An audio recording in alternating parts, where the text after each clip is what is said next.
Aujourd'hui, je vais vous montrer comment faire configurer avec l'assistant de configuration. Par défaut, l'adresse IP de notre système est le 192.168.1.2. Comme tu peux voir, tu peux choisir la langue, anglais, français, espagnol. On va continuer en français.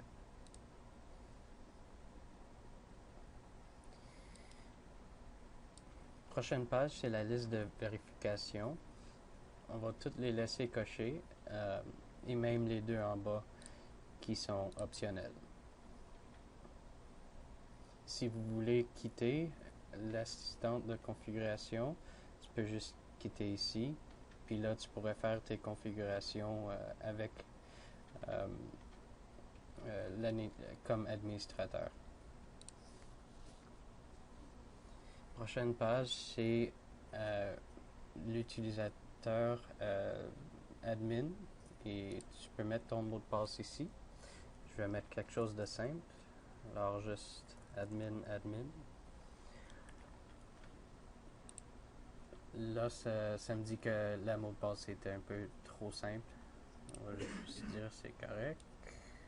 Puis on va passer à la prochaine page. Ici, comme tu peux voir, on ne peut pas aller à la prochaine page avant qu'on mette la date et l'heure du système. Alors, on va configurer ça. Tu peux voir que le temps il est bon maintenant parce qu'il est cyclé à votre PC. Alors, on va l'appliquer. Aller à la prochaine page. Ici, c'est la page du réseau. Le port 1, 2 et 3 sur votre système, c'est le LAN. Puis le port 4, c'est le WAN. Okay? Ça, c'est pour le G124, G1212 et le G320. Si vous voulez configurer vos téléphones avec le feature Auto Phone Provisioning, ça serait plus simple de le faire avec un serveur DHCP. Alors, tu peux nous utiliser comme serveur DHCP. Et si on passe les adresses IP au téléphone, on va aussi savoir où passer les fichiers de configuration. Ça ne veut pas dire qu'on ne peut pas utiliser le feature de Auto Phone Provisioning si on n'est pas comme si on nous utilise pas comme serveur de DHCP. C'est juste un peu plus simple comme ça. Alors, juste ici en bas, si vous êtes branché à un réseau avec un serveur DHCP sur le WAN, tu peux chercher automatiquement votre adresse IP. Alors ici, ça va être le réseau LAN et le réseau WAN sur le port 4 sur votre système. Okay. Alors la prochaine page, c'est la page des utilisateurs. On a 3 par défaut. Le 6002 et le 6003, c'est FXS1 et FXS2 sur votre système. Le 605, c'est un utilisateur de SIP qu'on a par défaut. Alors, ici, on peut ajouter un utilisateur un par un, ou sinon, si on annule ça, tu peux télécharger ici le template users. On va le sauvegarder.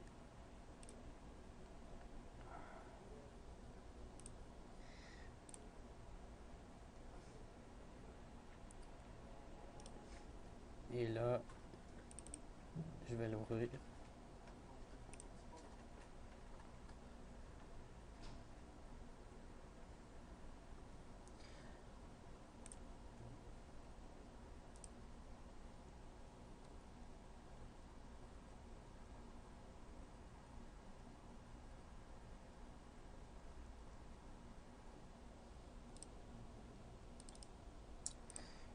ici,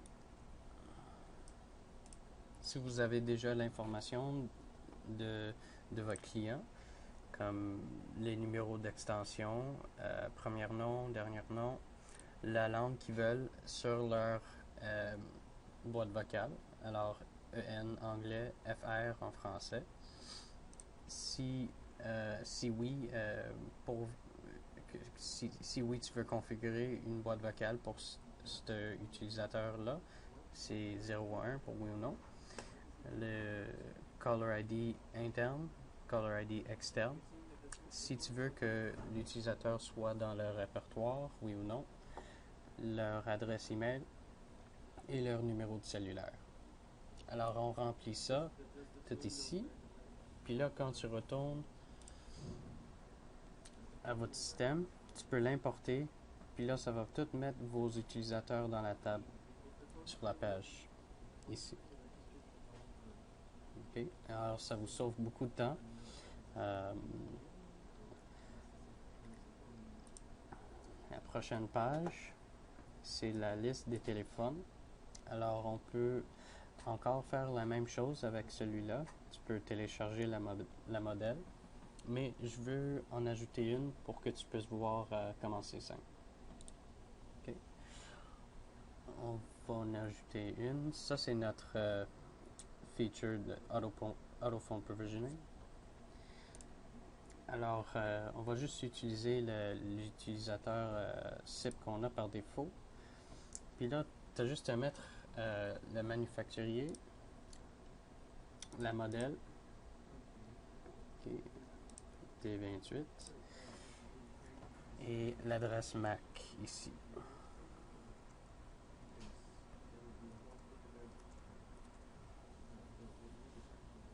Okay. Puis là, le système va savoir par adresse MAC où d'envoyer les fichiers de configuration. Et nous autres, on a une modèle ou une template pour chacune des téléphones qu'on a ici dans la liste. Puis là, ça configure sur tous les boutons les features les plus utilisées par nos clients. Puis là, quand ça va être fini, quand tu vas être fini de configurer dans l'assistant de configuration, si tu n'aimes pas, mettons, le bouton 1, bouton 2, tu peux juste changer un par un puis faire des petits ajustements. Alors encore, ça vous rend la vie un peu plus simple, puis ça fait la configuration, ça fait pour une configuration bien plus vite. Alors on va sauvegarder ça. On va y aller à la prochaine page. La prochaine page, c'est les lignes VoIP. Alors, si on ajoute un ligne VoIP, tu peux voir, tu peux choisir la protocole de SIP ou AEX2. Et on a une liste de fournisseurs. On peut en rajouter des fournisseurs ici aussi. Alors, si vous voyez une fournisseur ou s'il y a un fournisseur que vous utilisez puis il n'est pas dans la liste, tu peux nous dire, on va tester avec puis on va la rajouter aux listes. Aujourd'hui, j'ai une trunk de Babytel, alors on va utiliser ça. Alors, comme tu peux voir, quand on choisit Babytel, la seule chose qu'on vous demande, puis on fait le reste, c'est l'information de votre compte. Alors ici, on va juste l'appeler Babytel.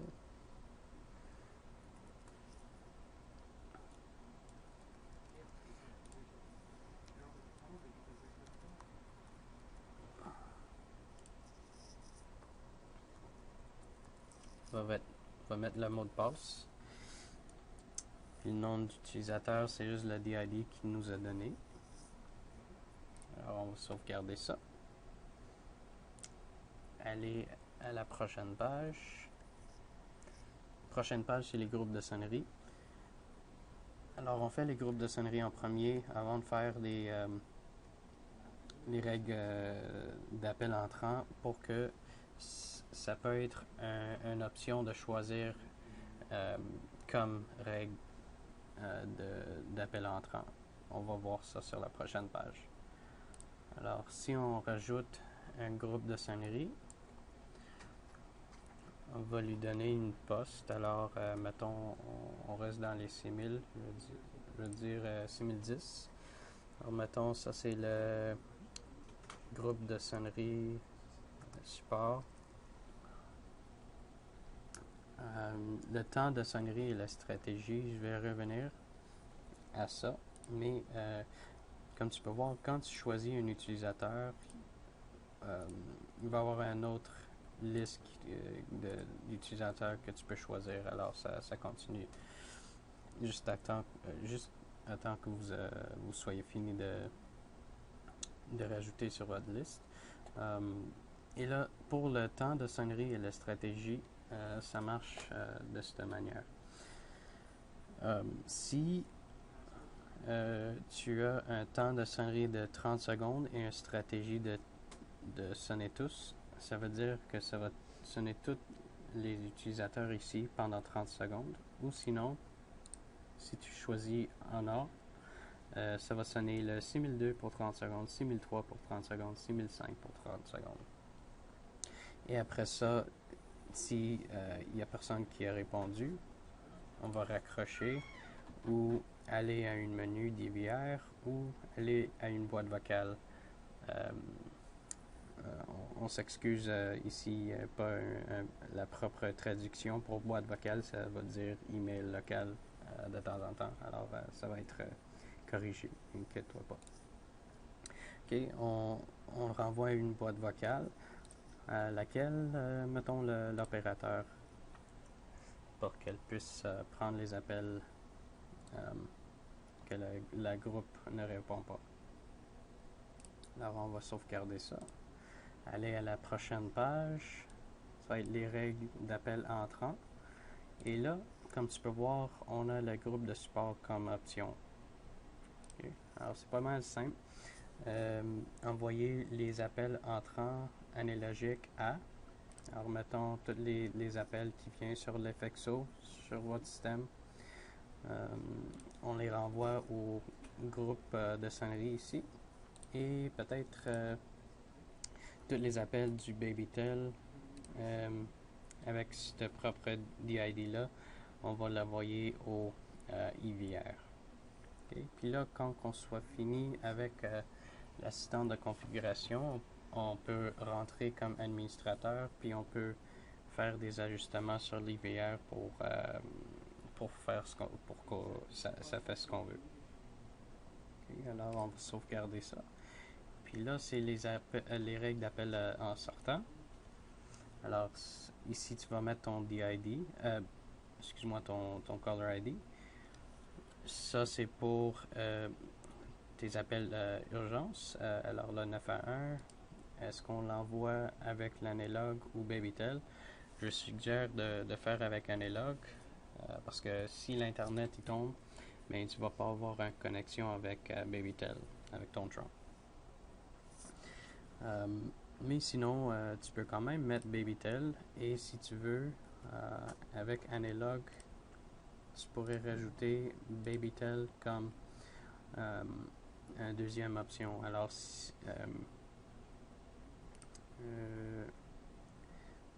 alors pour analogue, la deuxième option, ça va être BabyTel et là, on peut faire de la même manière pour BabyTel. Si BabyTel ne marche pas, le système va essayer avec les lignes analogues. Okay. Ici, on va mettre pas de préfixe. Alors, ça veut dire, si on essaye de composer un numéro, on ne va pas mettre de préfixe pour utiliser le subtrunk de BabyTel. Et si on veut faire un appel sur les lignes analogues, on va composer le 9 en premier. Okay. C'est comme ça que le système va savoir comment envoyer les appels. Alors, on va sauvegarder ça. Alors, les bureaux à distance, c'était la première sur notre liste au début qu'on pouvait décocher, enlever. Alors ça, c'est juste pour faire un subtrunk entre deux locations. Alors, mettons, vous avez une une bureau à Laval et une à Montréal. Tu peux mettre un SIP trunk entre les deux avec bureau à distance. OK. Alors, mettons, ça c'est la connexion à Laval. OK. Puis là, tu vas mettre l'adresse IP externe de Laval, puis la mot de passe que tu vas utiliser. Puis la même chose à Laval, eux autres, ils vont faire la deuxième partie du connexion à Montréal avec notre adresse IP externe et la même mot de passe. Okay?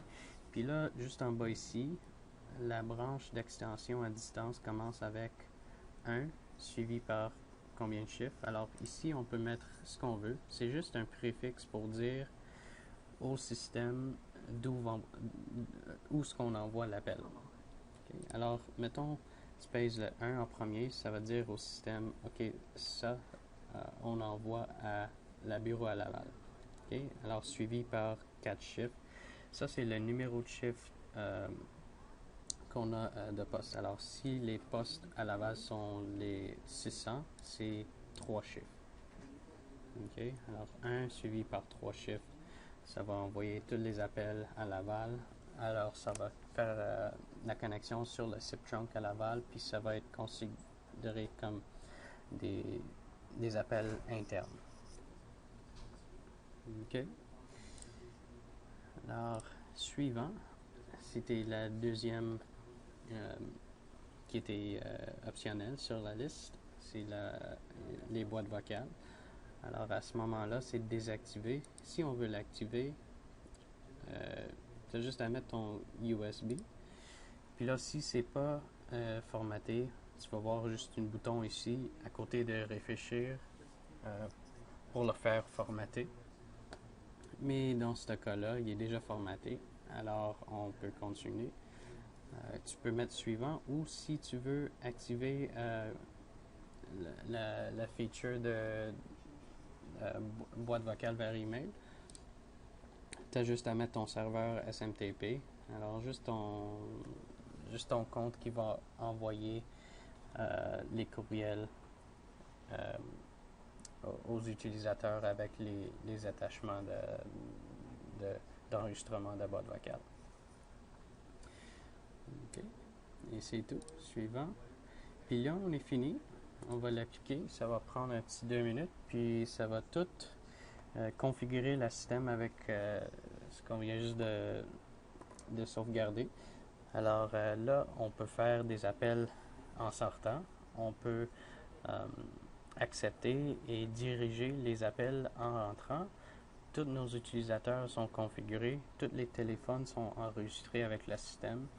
Et le système est fonctionnel. Et si vous avez fait cet assistant configuration en couple de fois, ça va vous prendre peut-être 15 à 20 minutes pour tout configurer le système. Alors c'est vraiment vite. Et là, l'idée après ça, c'est juste de rentrer comme administrateur.